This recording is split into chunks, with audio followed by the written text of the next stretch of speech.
and we were driving in the Sprinter van. Dude, this is crazy. This is a crazy story. Driving in the Sprinter van, I hear, oh shit! It was that loud? Oh yeah. Who's driving? Big thud, Milton. Oh. Right. Oh, so finally, I'm like, I hear a thud. I hear Milton say, "Oh shit!" I'm like, this is it. It's my fault. He's finally hit a kid, a young child, a deer, something in the road, a cow. And I'm like, Milton, pull over. What'd you hit? He's like, I don't know. Something hit my windshield. It looked like a bird. I'm like, okay. So I'm like, we got to do something, right? I'm paranoid in my mind. I'm like, Milton, pull over. What'd you hit? He's like, I don't know. So I'm like, well, we got to go look because if we hit an animal, we got to do one of two things. We either got to put it out of its misery or see if it's still alive. And in that case, we got to save it. Because the thing flew into our windshield. We got to take responsibility. And sure, we could have driven off. Wasn't that type of vibe. Open the door, walking up the street, 50 feet, 100 feet, nothing. About to turn around. We're trying to do the math, like where he hit it. Maybe it's dark. It's on a windy road going uphill around a corner at night with 2 feet of space on the side. So it's dangerous. And so I walk a little bit and I'm shining my light, and all of a sudden I see a body. I see a body. I look closer. It's a winged body. I'm like, no, no, not a flocked creator. Batman. Flashlight on it. It's fucking Batman. We hit Batman. Unfucking believable. Yeah. Unfucking. No. It's a fucking owl. It's what appears to be a baby owl. And dude, this thing is just like kind of perched up. Big old yellow eyes just looking at me like, what have you done? I'm like, it wasn't me. It was my boxing coach. Please. I didn't hit that bird. The bird hit me. I didn't hit nothing. Well, he is right, dude. Like, he felt bad, but also, like, we didn't hit the bird. It just was an unfortunate. I go, yo, you hit a fucking owl, Milton. That is so unfortunate. It's such a pretty bird. And Eve is there, Dave's girl. She's freaking out. She's like, it's dying. And big old heavy breaths in his chest.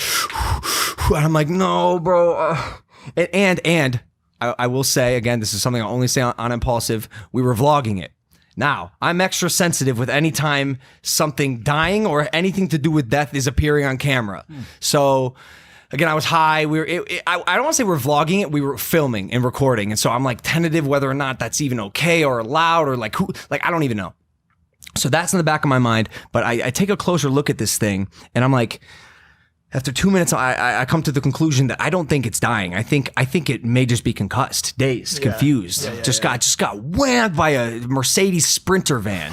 and so we devise a plan to pick it up, gloves on, take it to the van, keep it calm and collected instead of around a bend or vulnerable to animals, and call animal control Sunday night, 10 p.m. during a global pandemic. Do you know how many animal controls are open? Do you know how many wildlife centers are? Zero. And you called a bunch, but eventually you did throw in the towel. I'll be here all day. One point. All right, go ahead. We called a bunch of animal control. Nothing, dude. Nothing. It starts moving around a little bit. I'm like, okay, it could be good. So we pull over. I set it down. It's not good. It was just like instincts must have scared it a little bit, moved in my hand. It doesn't fly away. I'm like, shit, we got to take it home. I'm a bird owner. I know how to treat winged creatures. So we come home. We put it in the cage, and there is a pet a baby owl in my house. Wrapped in a towel. So I'm like, all right, dude, this has happened before with the duckling. Does anyone remember that Huck the duck who stumbled in our yard? And that was way back. Way back when we saved its life, dropped it off the animal shelter. It's something about we hurt birds. No, I'm joking. Hurt birds find us. Okay. Or if they're not, they get hurt so we can find them. Like this owl who threw itself in front of the bus. A big question about last night. Do you ever think that timing is so important, and like say Milton like was a better driver of the Sprinter van, he would have took a corner a little bit faster and he would have been past that point before that. Now you're talking about the butterfly effect. Okay, exactly. Whatever you were doing beforehand, could you have done it differently so that you got past that part faster? You know what I'm saying? Yeah, who knows? But yeah, we called a couple places this morning. California Wildlife Center was the place we ended up dropping the little owl off at. I named him Hoot because I was Hoot. He's a screech owl.